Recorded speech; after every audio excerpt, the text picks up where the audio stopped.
Hi everybody. Today we will discuss about the canning method of fish preservation.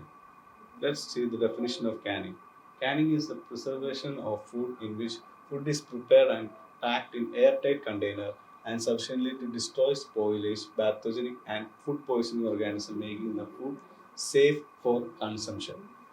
And steps involved in canning.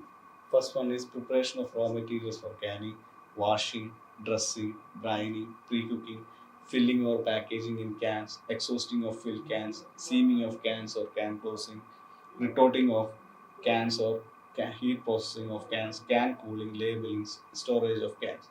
First, we discuss the first step of the canning, that is preparation of raw material. Mature, pre-spawned, fatty fish are better for canning. Eventually, fish with following characters are good for canning. Examples are excess bone, tasteless, high fishy odor, fish with hard and firm muscles.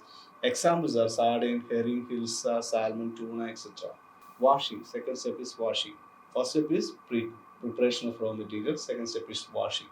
Washing of fish has to be done using adequate quality of pre-cooked water, as rapid spoilage takes place in fish due to the soft flesh, presence of enzymes and bacteria, especially on gills, skin, and viscera. Fish has to be prepared at as low as temperature as possible. Third step is dressing. While preparing of some variety of fish such as sardine and mackerel, head, viscera, gills, and fins are removed, and the rest, including skin and bones, go into the cans. Some fishes have to be washed, dressed, and cut to required size depending on can dimension. Third, fourth step is brining. Fishes are immersed in a concentrated solution of common salt for a predetermined length of time. Salt is absorbed by the flesh and imparts a flavor to the finished products, in which a salt content of about 2% is acceptable. Then step is pre-cooking. In the pre-cooking process, the fish are enclosed in a pressure vessel and pressure cooked by saturated steam at an elevated temperature. Traditional canning facilities typically include a pressure vessel or steam retort where filled cans are subjected to a final cooking process. Our next step is filling or packing in cans.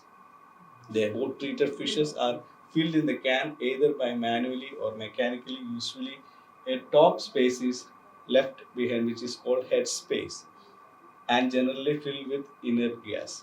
The fishes are arranged inside the can as compact as possible, and necessary additives, for example, salt, tomato sauce, starch, sugar, etc., may be used to develop characteristic flavor and improve keeping quality. Exhausting of can.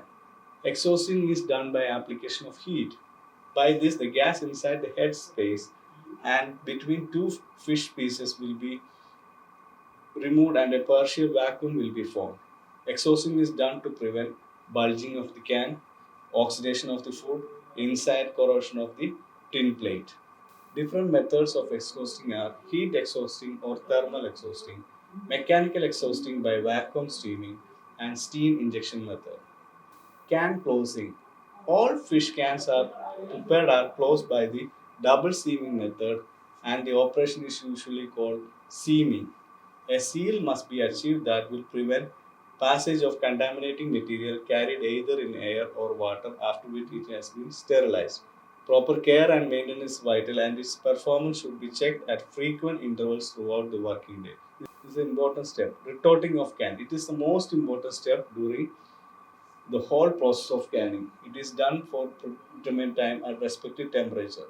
To fulfilling the can objective, 32 minutes are required at 110 degrees Celsius, or 2.5 minutes is required at 121 degrees Celsius. The temperature of can is determined by a recorder called a thermocouple. Heat processing is done in a special instrument called a retort, so the process is called retorting.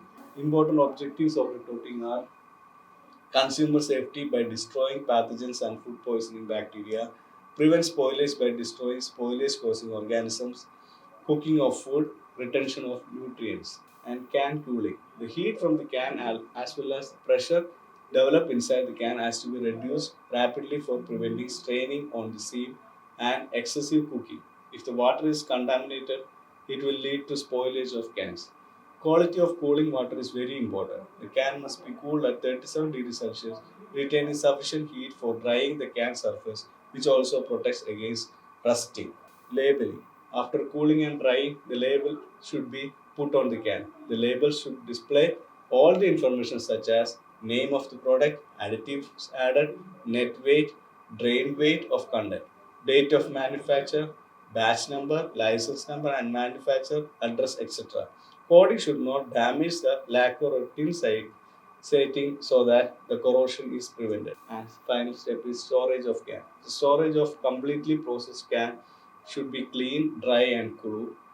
They should be well ventilated and temperature fluctuation should be minimum. There should not be any corrosive fumes and gases. The temperature of the storage should be as low as possible. Direct sunlight should not enter the storage directly. That's about canning process. Thank you.